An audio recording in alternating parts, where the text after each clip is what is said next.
consideró que esta medida podría generar incertidumbre. La Junta Directiva del Banco Central decidió suspender la entrada en funcionamiento de la nueva metodología Monex Subasta para determinar el tipo de cambio del dólar. Según el ente emisor, la decisión se tomó luego de analizar el comportamiento que ha tenido la moneda en las últimas semanas y la incertidumbre que la nueva medida podría generar. Suspender es porque en este momento pues, el banco es un actor importante en el mercado en compra y ventas de valores y necesita también pues, mejorar su metodología, si la va a continuar o si la va a suspender, porque tiene que hacer valoraciones internas. Eduardo Prado, gerente del Banco Central, había explicado que con el cambio se buscaba que el margen que existía entre la venta y la compra de dólares en ventanilla se redujera. Lo que el Banco Central, podríamos decir, esperaría es que conforme los ciudadanos se den cuenta que hay una diferencia a raíz de este cálculo nuevo de 7 colones, por ahí puedan ir, pues, digamos, averiguando más y planteando, digamos, en las entidades de que les den mejores tipos de cambio. La entrada en vigencia de la nueva metodología estaba prevista para el 12 de julio. Ahora el central deberá avisar al mercado con al menos 2 semanas de anticipación la entrada en vigencia de la medida. Bien, y eso significaba que ya mañana, 12 de julio, porque hoy estamos 11, hubiera entrado en vigencia el nuevo mecanismo. Pero aquí tenemos a 2 economistas que nos van a explicar este nuevo mecanismo sobre el que habló el Banco Central, que es una subasta, ¿verdad? En el Monex, eso es lo que se dice, y por qué el Banco Central lo promueve, lo propone precisamente semanas después de que el dólar sube. El precio del dólar subió a casi llegar a 600 colones, genera también mucha incertidumbre, no así a los exportadores, ¿verdad? Los exportadores sí aplaudieron la medida, también surgen aquellas versiones de que el dólar debería estar más de los 600 colones, que está siendo sostenido y que esa no es la realidad. Recuerdo que ese ha sido parte de los argumentos que se han esgrimido aquí por parte de economistas. Entonces, bueno, ¿por qué surge una propuesta de que ingrese, o qué significa ese nuevo mecanismo de negociación del dólar en el mercado de monedas extranjeras que le llaman Monex Subasta y que de un momento a otro se suspende? Entraba a regir inicialmente mañana, pero ya no. Buenos días, Gerardo Corrales y Luis Paulino Vargas. ¿Con cuál iniciamos? Gerardo. Adelante, Gerardo. Bueno, muchas gracias por la oportunidad, Laura. Yo creo que hay una confusión aquí porque el Central sí anunció 2 medidas, una de las cuales ya se está aplicando, que es una modificación a lo que se llama el tipo de cambio de referencia. Hay distintas formas de negociar los dólares. Las personas pueden ir a las ventanillas de los bancos y en los bancos les van a ofrecer lo que se llama un tipo de cambio de compra de ventanilla, que es el tipo de cambio más bajo al cual le compran los dólares, o le van a ofrecer un tipo de venta de ventanilla, que es el más alto por el cual les venderían los dólares. Ese diferencial, que es el que se publica en los periódicos, es de casi 14 colones. El Central lo que dice es, ese promedio no estaba tomando en cuenta todas las transacciones, todas las negociaciones de divisas que se dan en el mercado, porque es cierto de que hay clientes muy grandes que van directamente al banco, a una unidad particular de negociación, o que también se negocian divisas en el Monex. Y entonces dijo, a partir del 4 de julio yo voy a cambiar esa metodología y ese tipo de cambio de referencia lo voy a hacer calculando todas las transacciones, no solamente las de ventanilla. No, esas grandes transacciones por las cuales, por cierto, se rebaja. O sea, hay una, exactamente. Se le rebaja a quien compra esos dólares, ¿verdad? Y es donde Eduardo Prado, gerente del Banco Central, en la cobertura que ustedes hacen, dicen que efectivamente el promedio bajó de 14 colones a 7 colones. La diferencia entre la compra y la venta. Exactamente, la diferencia entre la compra y la venta. ¿Qué se logra con esto? Bueno, que el público tenga una información más real de cuál es el tamaño de ese diferencial de compra-venta, para que a la hora de ir a negociar sus dólares de exportación o de importación pueda mejorar las condiciones y decir, no me pague el tipo de compra de ventanilla porque yo sé que a otros usted les está pagando un precio un poquito más alto, o no me cobre el precio de venta de ventanilla, sino cobre un poco más bajo porque yo sé que a otros les está cobrando más bajo. O sea, es suministrarle información a todos los agentes económicos para que en consecuencia el spread, el diferencial de compra-venta sea más competitivo.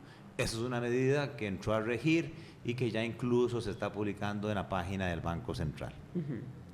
En segundo lugar, ya desde hace algún tiempo, el Banco Central, antes incluso de la crisis, de la subida severa que hubo en las últimas 2 semanas de mayo, venía preocupado por el mecanismo de fijación del tipo de cambio, que es lo que ellos llaman ahora el Monex único, el mercado de moneda extranjera. Y venían preocupados porque, según ellos, en los horarios de negociación que arrancaban en principios de la mañana hasta la tarde, al arranque de la sesión no había suficientes participantes y que eso permitía entonces arbitrariedades, poder fijar tipos de cambio que permitían, entre comillas, la especulación. Entonces, tratando de buscar una mejor fijación del tipo de cambio, anunciaron que iban a implementar un segundo mecanismo de negociación, que es este que llaman de subasta doble, que realmente es doble de precio único, es un poco complicado. Lo que ellos pretendían era arrancar primero con este mecanismo a las 9 de la mañana y decir: todos aquellos compradores, vendedores de divisas, pongan sus ofertas. En 25 minutos, ¿verdad? ¿Era así? En 25 minutos, tanto volumen como precios. Y el sistema entonces iba a acumular, tratando de matchar ofertas y demandas a un precio único. Aún los que quedaron fuera, porque cobraban muy caro o porque estaban exigiendo una condición de tipo de cambio diferente, tenían 5 minutos para modificar, ¿verdad?, sus ofertas de compra o de venta, y luego venía un cierre aleatorio en donde se decía: bueno, este es el tipo de cambio de arranque, y a este tipo de cambio de arranque todas las ofertas que calcen se van a realizar. Según ellos, con ese tipo de cambio nuevo, se arrancaba después con el Monex tradicional, pero ya con una base más objetiva, con una base que reflejaba más el mercado, para evitar entonces estos movimientos especulativos o movimientos que se aprovechaban del poco volumen o poca presencia al arranque de la sesión. Vino la situación de mayo, ahora podemos explicarla. El mercado todavía se está acomodando, hay cierto nerviosismo con lo que sucedió. Todavía no es cierto que el tipo de cambio se haya estabilizado, y entonces fue cuando la Junta Directiva del Banco Central dice: bueno, en vez de meter un nuevo elemento que va a causar confusión, distorsión, voy a posponer la entrada de este mecanismo de subasta doble, o subasta única, como la llamaron. Eso es lo que realmente está pasando. Es que lo curioso es que si lo propone, porque precisamente trataba de disminuir la incertidumbre, después de que lo analizó, estima que más bien puede provocar incertidumbre. ¿Cómo lo ve Luis Paulino Vargas? Bueno, ¿Sirve un mecanismo de este tipo, que es una subasta, que en 20-25 minutos se ponen las ofertas de compra y venta del dólar, y con eso se arranca en el día, refleja realmente, como dice Gerardo Corrales, la realidad del mercado? ¿Debe ser así la fijación del precio del dólar? ¿Cómo lo ve usted? Bueno, estos mecanismos que Gerardo explicó con mucha claridad, yo creo que reflejan, reconozcámoslo así, una buena intención por parte del Banco Central, que de alguna manera reconoce que el mercado cambiario de Costa Rica es un mercado muy susceptible a la especulación, porque es un mercado pequeño donde hay algunos actores grandotes que pueden tener una influencia importante en el comportamiento del tipo de cambio. Y este tipo de disposiciones, tanto las modificaciones que se quisieron hacer y que por el momento se posponen en el Monex, como las otras modificaciones que entraron a regir recientemente y que modifican el diferencial cambiario, o sea, el diferencial entre el tipo de cambio de compra y el tipo de cambio de venta, tratando de reducir esa diferencia, Son disposiciones que, digamos, están orientadas con la buena intención de hacer que el mercado cambiario costarricense sea menos susceptible a la manipulación de actores fuertes que puedan de alguna manera impactar de una forma significativa en el tipo de cambio. Ahora, reconociendo la buena intención del Banco Central en esa línea, y habría que ver si efectivamente lo logran, ¿verdad? Eso está por verse, ¿verdad? Lo que sí es importante resaltar es que de alguna manera son como aplicar una pomada para aliviar un dolor sin tener la posibilidad de modificar la causa del dolor con la mera aplicación de la pomadita, ¿verdad?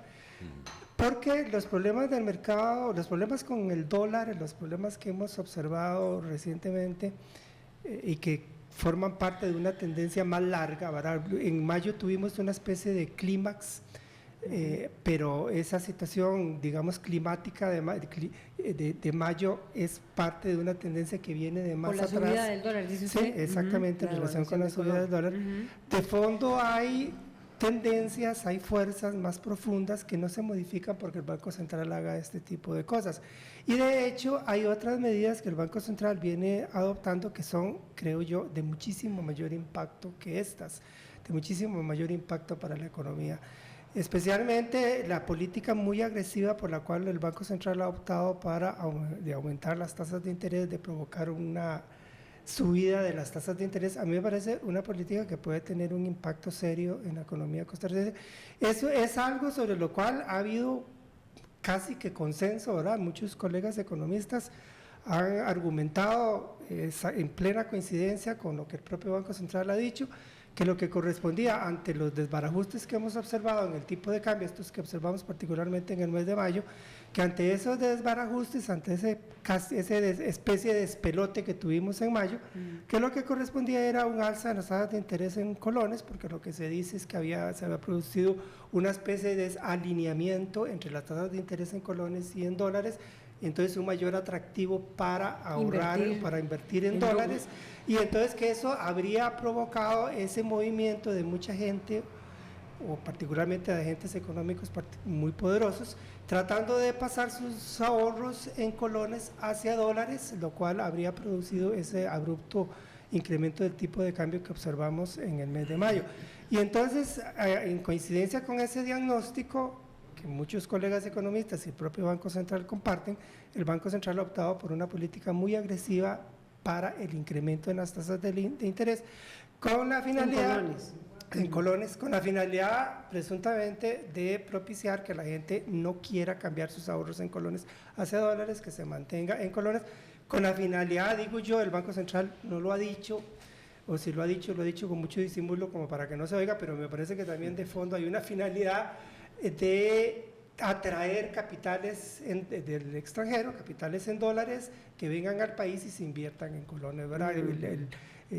Lo que se llama que se dé un arbitraje con tasas de interés en colones más elevadas, que resulte atractivo para inversores extranjeros traer sus dólares al país. Pero eso estaría bien, uno podría decir, Luis Paulino Vargas, Gerardo Corrales, está bien, o sea, atraerlo con unas tasas altas en colones para sí, pero Laura, hacer llegar capitales en dólares. Es lo que las tasas de interés altas en colones puede significar para la producción y el empleo en la y después economía. me gustaría que se refirieran, bueno, este mecanismo está suspendido, finalmente ustedes creen que este mecanismo sí genera incertidumbre, sí o no, esa subasta que se iba a hacer en 20-25 minutos, donde todo el mundo iban a poner sus ofertas, bueno, todo el mundo, ¿no? Iban a hacer sus ofertas ¿verdad?, de compra y venta, si de verdad generaba incertidumbre y por eso fue que la frenaron, hubiera generado incertidumbre o era lo conveniente. Lo conveniente era que entrara ya mañana. Segundo, ¿cuáles son esos agentes que ustedes llaman, sobre todo vos, Luis Paulino, decís que hay agentes grandes? ¿A quiénes son? ¿Cómo los puede uno visualizar? ¿Verdad? Porque en la economía cuesta tanto como visualizar las cosas, y después, porque esto sería inconveniente subir las tasas de interés en colones. ¿Quién va? Para los dos. Bueno, voy a continuar yo y ahora para que siga Gerardo. Bueno, agentes grandes pueden ser bancos, por ejemplo, el Banco Siempre se ha dicho que Nacional. son 6 bancos los que manejan algunos lo que había bancos dicho grandotes. Federico. Sí, que son los Sí, que manejan el precio del dólar finalmente. Ajá, probablemente. Ahora, Laura, el problema es que tasas de interés al alza pueden generar problemas de diversas maneras. Por ejemplo, una pequeña empresa que quiere emprender un nuevo proyecto de inversión, seguramente se lo va a pensar 2 veces conforme ve que las tasas de interés van para arriba y que entonces el financiamiento de su proyecto de inversión le va a resultar más difícil, más oneroso. Empresas que ya estén endeudadas o familias que ya estén endeudadas y cuyas tasas de interés sobre sus deudas van a ir creciendo, se van a ver obligadas a desembolsar más para el préstamos pago para de esos colones. créditos, ¿sí? Y eso probablemente impactaría la inversión de las empresas y el consumo de las familias, ¿verdad? Y todo eso a su vez tendría un impacto negativo sobre la economía. La economía además viene ralentizándose, o sea, viene perdiendo impulso si uno observa los datos del año pasado hacia este año. De todas maneras, que el año pasado no es cierto que hubiera un crecimiento económico particularmente brillante. Crecer al 4 y algo % puede resultar bueno si uno compara con la recesión en Brasil o la depresión económica. Y es una de las economías que más ha crecido en América Latina. Si usted Latina. lo compara con los estándares históricos de Costa Rica, eso es muy mediocre, Laura. Okay. Eso es ¿Qué sumamente son, mediocre. en promedio? Bueno, en promedio era 5%, Sí, casi 6. 5% durante el periodo, digamos, 85, 2007 era aproximadamente un 5%, con picos del 8%. Ahora parece que los picos que logramos tener es del 4,5%, comparados con los picos de crecimiento de otros tiempos que llegaban al 7, 8%. Entonces, comparado con los estándares históricos de Costa Rica, es un crecimiento mediocre. Claro, si usted quiere comparar con los que están en un desastre, pues a usted le va a parecer muy bien. Y como ponía por ahí un comentario, uno podría decir que el Club Carmelita juega un fútbol brillante si usted lo compara con un repuntado de canchas abiertas. Pero hacer ese tipo de comparaciones no se vale, ¿verdad? Es muy fácil comparar hacia abajo con quienes les está yendo muy mal para decir que entonces a nosotros nos está yendo bien, cuando en realidad simplemente nos está yendo menos mal. Pero entonces, digamos, teniendo en cuenta eso, el hecho de que la economía tiene años con un crecimiento económico lento, mediocre, con problemas del empleo gravísimos, extremadamente graves, yo no me canso de recalcarlo, de subrayarlo, que tenemos problemas del empleo realmente gravísimos, y eso es social y humanamente muy grave. O sea, cuando hablamos de problemas del empleo, estamos hablando de personas y de familias, y estamos hablando de situaciones que lastiman la dignidad de esas personas y esas familias. Es algo muy delicado. Es lo más delicado que pueda haber cuando hablamos de temas económicos. Yo no creo que cuando abordamos temas económicos pueda haber nada más delicado ni nada más importante que el empleo, porque el empleo toca la dignidad de las personas. Y en Costa Rica tenemos un problema del empleo extremadamente grave. Y entonces, en esas circunstancias, la economía que ha crecido por años a un ritmo mediocre. Del año pasado para acá se viene, el dinamismo de la economía viene decayendo. Solución para los problemas del empleo por ningún lado, mentira, por ningún lado. Lo que hay son pequeñas oscilaciones, que la tasa de desempleo baja un poquito, que sube otro poquito, que la cantidad de personas en informalidad laboral aumenta un poquito, disminuye un poquito, que la cantidad de personas fuera del mercado laboral tiende más bien a aumentar, o sea, la gente más bien se aburre de buscar trabajo y se sale del mercado laboral. En esas circunstancias, el aumento en las tasas de interés tan agresivo, además, súmele tan agresivo por el cual ha optado el Banco Central, a mí me parece una mala noticia, una política desafortunada realmente. Gerardo Corrales. Yo creo que en realidad aquí lo que estamos viendo son consecuencias de un problema mayor, realmente de un problema estructural que el país por diversas razones no ha querido resolver, que es el tema del déficit fiscal. Dependiendo de la forma como el tesorero decida entonces cerrar ese faltante de casi 3.000 millones de dólares, eso va a afectar las tasas de interés, sean en colones, sean en dólares. Y al afectarse las tasas de interés, entonces también se van a ver afectados los premios por ahorrar en colones o los premios por endeudarse en dólares. Entonces lo que estamos viendo son consecuencias o acomodos de esos desequilibrios que hacen que, por ejemplo, en el periodo 2011 al 2014, la cuenta se la pasaran al sector exportador. ¿Cómo? Trayendo 4.000 millones de dólares de endeudamiento del exterior. Si usted tiene un mercado, cualquiera que sea, de papas, de tomates, de piñas, de cajas de banano, y de repente usted aumenta la oferta de ese producto, con independencia de la productividad y de la forma como usted esté produciendo, el precio se ajusta a la baja. Y eso fue lo que sucedió en Costa Rica. Del 2011 al 2014, el tipo de cambio se apreció. Costa Rica se hizo muy cara. Los dólares se abarataron. Y eso hizo que mucha gente se endeudara en dólares, aunque no generara dólares. Se acabó esa ventana, el déficit sigue estando, y entonces el Tesorero Nacional tiene que ver qué hace, cómo cierra esa brecha. Al no estar abierta la opción de financiarse afuera, entonces viene al mercado interno. Y resulta que el tesorero se encontró con una botija, como decían allá en Paraíso, de una opción de captar en dólares. En vez de captar internamente en colones, empezó a pagar premios por captaciones en dólares. Entonces empezó a subir las tasas de interés de captación en dólares. Mientras que el Banco Central, por otro lado, venía con una política de reducción de las tasas de interés de captación en colones. Recuerden que incluso llegamos a estar en una tasa de política monetaria, se bajó del 5% al 1.75%. Entonces vean que... Es decir, conflictivas, dos autoridades, ¿verdad?, supuestamente coordinadas con actuaciones diferentes, una subiendo las tasas en dólares y la otra bajando las tasas en colones. ¿Por qué dos autoridades, Gerardo Corrales? Banco Central y Ministerio de Hacienda. Mm. Y además, la situación internacional ha cambiado.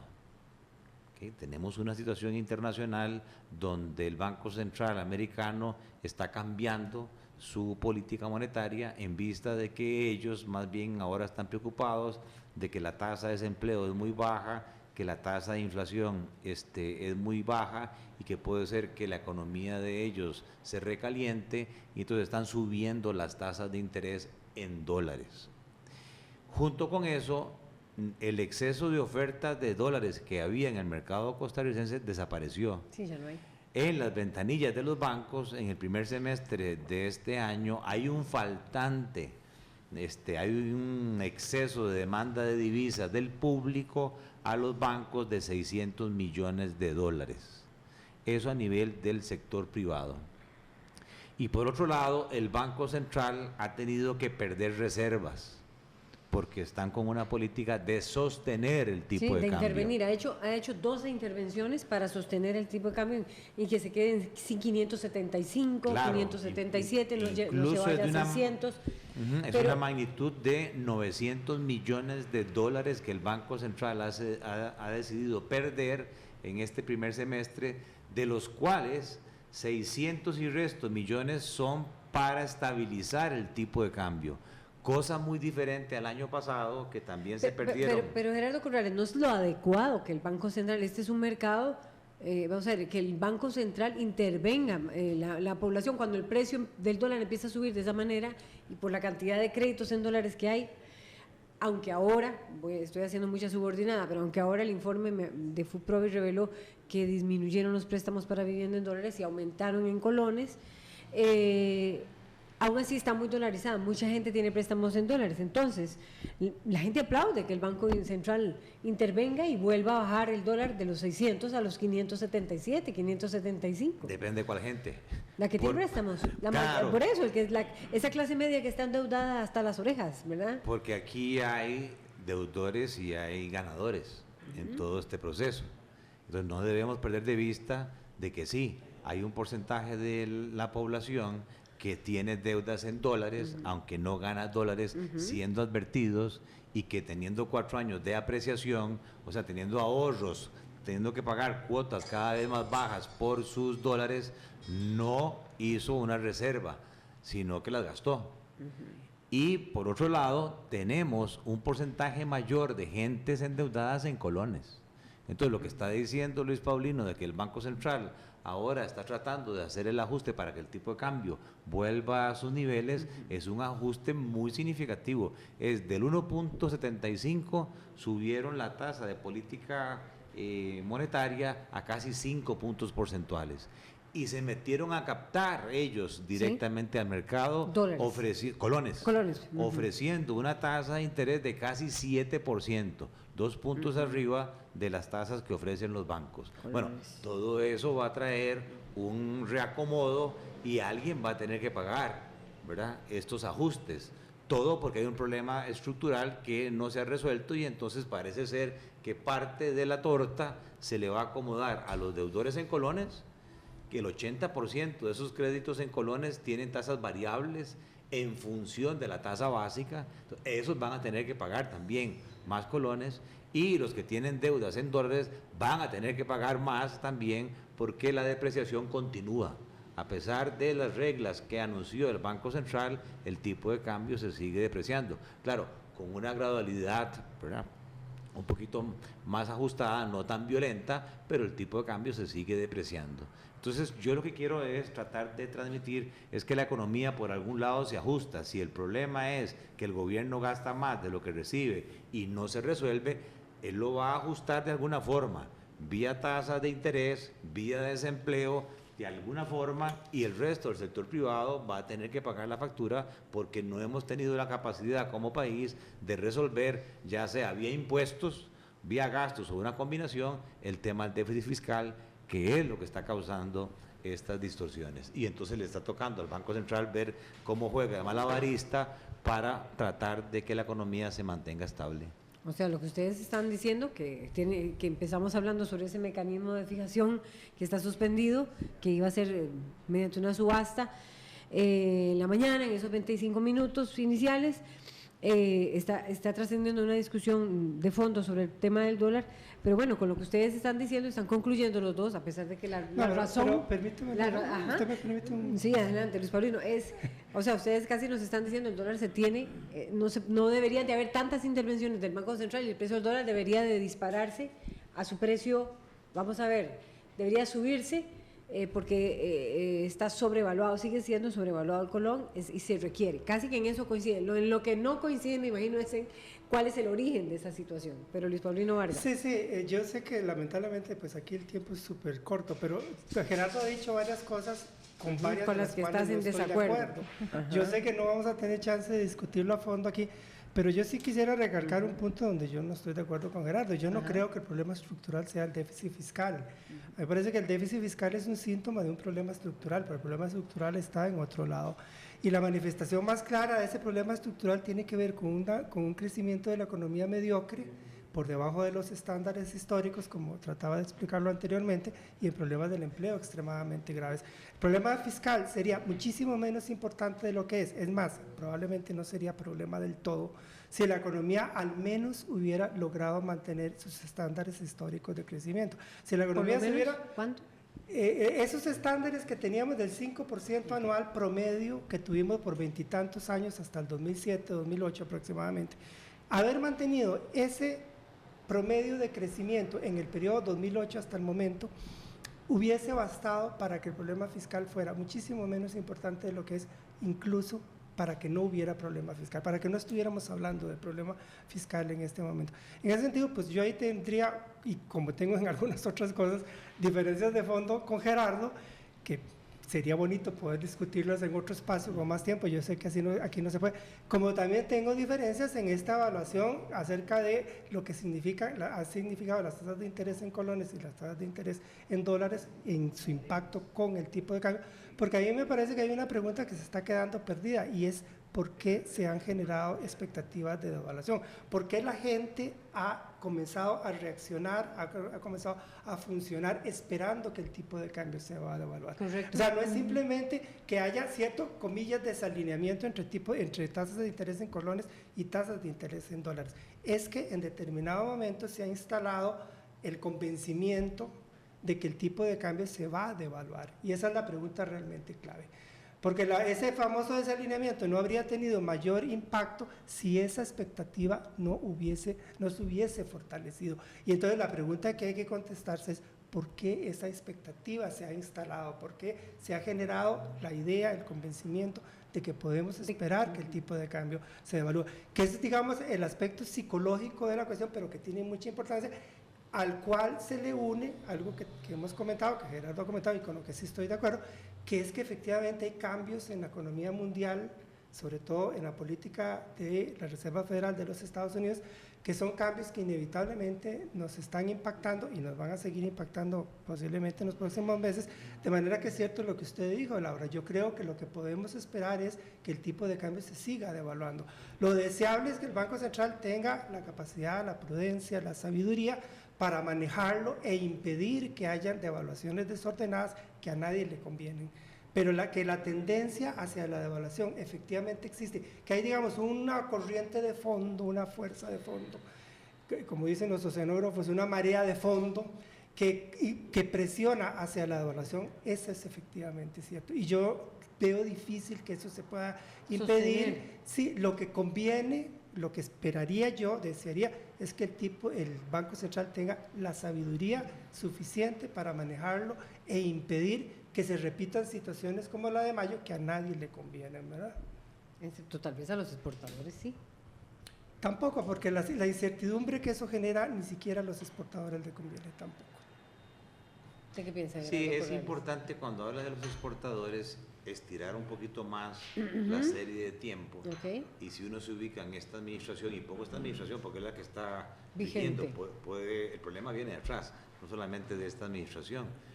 Realmente, cuando usted agarra del 8 de mayo del 2014 a hoy, la devaluación a favor de los exportadores ha sido del 1.4% anual, 1.4%, porque en el arranque del gobierno hubo una apreciación del colón muy severa y luego el tipo de cambio se mantuvo prácticamente estable, y es a partir de abril del año pasado que empieza con una depreciación. Entonces, claro, si usted se ubica en el periodo de tiempo de las últimas 2 semanas de mayo, dice, ¡boom!, qué montón de plata se ganaron los exportadores. No, pero véalo históricamente para que se determine que no ha sido tanto el impacto. Más bien el problema está, los economistas hablamos del tipo de cambio real, no interesa el tipo de cambio nominal, cuántos colones se pagan por $1. Lo que me interesa es cómo es Costa Rica con ese tipo de cambio, los precios de mis productos versus los precios de los productos competitivos de México, de Perú, de Colombia, de Brasil, y es ahí donde Costa Rica se ha vuelto muy caro. El tipo de cambio real de Costa Rica se ha apreciado casi 30 puntos porcentuales. Entonces, un extranjero que esté pensando venir a viajar o que esté pensando comprar producto, va a evaluar dónde le es relativamente más barato. Por diversas razones, otros países han devaluado significativamente y hay una ventana de oportunidad que hace que el café Juan Valdez colombiano, hasta allá en Costa Rica haya tiendas Juan Valdez, porque resulta más barato importar café colombiano que el café costarricense. No solamente los exportadores, el turismo se está viendo afectado, sino que también el productor local, en el tanto en que las estanterías de los supermercados se están llenando de productos importados porque nuestro colón está sobreapreciado 30 puntos. Tampoco es de la idea de decir... En eso coinciden, Gerardo Corrales, el colón está sobreapreciado. Sí, 30 claro. Puntos, 30 puntos. Olvídese de que uno esté pensando en que el banco... Está costando más de lo que realmente debe costar. Exactamente, olvídese que uno debería entonces devaluar un 30%, o sea, imposible. ¿Devaluar un 30% qué significaría? ¿Que cuánto estaría casi 720 colones. 720 esa sería la realidad. Claro, eso es imposible. Debería de costar el dólar. Eso es imposible. En la teoría de la paridad del poder adquisitivo que se llama, ese debería ser el tipo de cambio neutro, que ni favorece a exportadores ni favorece a importadores. Pero hay una historia, hay un stock, ¿verdad?, que no podemos borrar de un solo plano, y por lo tanto sí, lo que uno está previendo es que haya una política cambiaria de mediano plazo que tenga como objetivo una gradualidad para ir eliminando, ¿verdad?, esa distorsión, junto con un tema que yo he insistido, pero no se me ha dado pelota, es ¿por qué los colones siguen siendo tan caros? ¿por qué un préstamo en colones sigue siendo hoy de 2 dígitos? Casi 15% cuando la inflación es 1 o 1,5%. Cuando hablábamos de bajar la inflación, lo que se quería era bajar las tasas de interés en colones. Entonces, si usted tiene tasas de interés en colones de 1 dígito, ¿para qué se va a endeudar en dólares con el riesgo de devaluación si la cuota ahora sí en colones es competitiva con la cuota en dólares? Mientras tengamos esa distorsión, la gente va a seguir prefiriendo dólares porque no le agrega la expectativa de devaluación, nada más calcula la cuota y dice, uy, es más barato endeudarse en dólares. Que está en 8. Es más o menos. Entonces yo creo que aquí hay una tarea pendiente de reformas financieras inconclusas, que es tarea del Banco Central, de decir por qué la intermediación en colones sigue siendo tan onerosa y los colones no han bajado a 1 dígito acorde con una tasa de inflación de 1 dígito. Sí, Y todos los presidentes han llamado a que se bajen los intereses en los bancos y no se bajan, no bajan. Sobre lo del tipo de cambio, pues yo básicamente coincido con Gerardo. Efectivamente el tipo de cambio se ha sobrevalorizado. Me parece que ahí es donde está una de las grandes fallas del Banco Central, de la política del Banco Central, de no ni siquiera querer admitir que efectivamente hemos tenido un tipo de cambio sobrevalorizado, que eso penaliza la producción, no solo las exportaciones, la verdad es también el turismo, y son todas las actividades que tienen que competir con productos importados. Entonces el impacto que eso tiene sobre el empleo es grave, y es posiblemente una de las razones, no digo que la única, pero una de las razones importantes que explican ese desempeño económico mediocre que he dicho que la economía costarricense viene teniendo. El país tiene que discutir esto, hay que buscar la manera de corregirlo, hay que hacerlo con muchísima prudencia porque devaluar es una cosa muy seria, no se puede devaluar a lo loco. Pero para ustedes debería estar en 600 colones. No hablemos de números así, hablemos de que hay que hacer un ajuste y que este ajuste debería ser gradual y cuidadoso. Por otro lado, es cierto, coincido plenamente con Gerardo, al sistema financiero de Costa Rica hay que entrarle, hay que hacerle cirugía. Esas tasas de interés por encima del 10% para actividades productivas son una barbaridad. Eso es. ¿Y por qué nadie les puede poner coto? El Banco Central ya no creo puede. Que habría que entrarle con mandatarios no posiblemente Gerardo porque y yo. Tiene años. Laura, posiblemente Gerardo y yo coincidimos en esta mesa en que hay que entrarle a la reforma del sistema financiero. Posiblemente no vamos a coincidir en qué consiste, en los contenidos de esa reforma. Pero sí coincidimos en que en principio hay que hacer algo porque este sistema financiero de Costa Rica no funciona como debería funcionar y esas tasas de interés son el síntoma clarísimo de que hay un problema importante en el funcionamiento del sistema financiero que está impactando el desempeño de la economía, que impacta a la producción, la inversión, que incluso induce a el endeudamiento en dólares con todos los riesgos de inestabilidad que el endeudamiento en dólares conlleva, ¿verdad? Ese es un tema de fondo que tenemos que trabajar, ¿verdad? Y quisiera, no quiero dejarlo pasar, no sé cuánto tiempo nos quedará aquí, Laura, pero no quisiera dejarlo pasar, pero digamos, otro de los puntos en que yo no coincido con Gerardo y ojalá tuviéramos chance de discutirlo con amplitud posteriormente, es en atribuir las alzas en las tasas de interés al déficit fiscal. Yo no creo que eso sea cierto. El déficit fiscal no es el que determina las tasas de interés, no es el que hace que las tasas de interés aumenten, o en todo caso sería un determinante como en segundo plano. El verdadero determinante está en la política del Banco Central. El Banco Central es el que decide si las tasas de interés en colones suben o no suben. Y es incluso muy llamativo que el Banco Central le ponga tanta gana a hacer que las tasas de interés en colones aumenten y que esté logrando exitosamente hacerlas aumentar en un plazo cortísimo y en cambio le pusiera mucho menos interés hacerlas bajar y tuviera muchísimo menos éxito en hacerlas bajar. Porque eso también es muy llamativo en el comportamiento del Banco Central y en el comportamiento del sistema financiero. El sistema financiero no le responde al Banco Central cuando se trata de bajar las tasas de interés y el Banco Central tampoco se preocupa demasiado por obligar a que el sistema financiero baje las tasas de interés y en cambio a la inversa sí, el Banco Central le pone mucho más ganas y el sistema financiero sí reacciona más rápidamente al alza en las tasas de interés, que es lo que hemos observado en el transcurso de las últimas semanas. O sea, nada hacia la baja, todo hacia... Bueno, y esto habla también de un sistema financiero rentístico un sistema financiero rentístico que busca ganancia fácil a costa de la producción y del empleo. Y perdón, pero también un banco central complaciente, un banco central sumamente complaciente con el sistema, con la pero banca. Tiene con como la banca. décadas de ser complaciente, Bueno, porque yo sí. recuerdo varios presidentes diciendo vamos a bajar y no se ha logrado. Es decir, tiene ya, no sé, por lo menos unos 12, 15 años. Sí, lo que pasa es que yo creo es que las últimas administraciones del Banco Central se han focalizado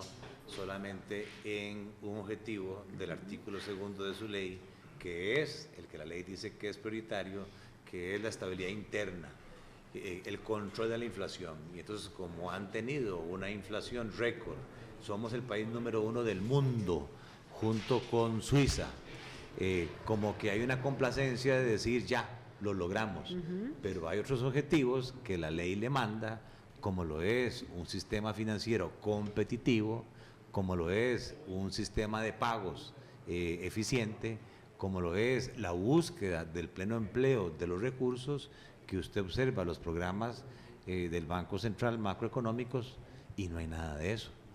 No hay ninguna gestión. Por ejemplo, lo que dice Luis Paulino, debería haber una comitiva metida de fondo porque las tasas de interés activas en colones son tan altas, arrancando por decir cómo es la participación de mercado en esa intermediación financiera. El 80% lo tienen los bancos del Estado, el 20% lo tiene la banca privada. No es que la banca privada en consecuencia esté funcionando inocentemente, de ahí simplemente está aprovechando esas rentas, ¿verdad?, por una ineficiencia de la banca estatal.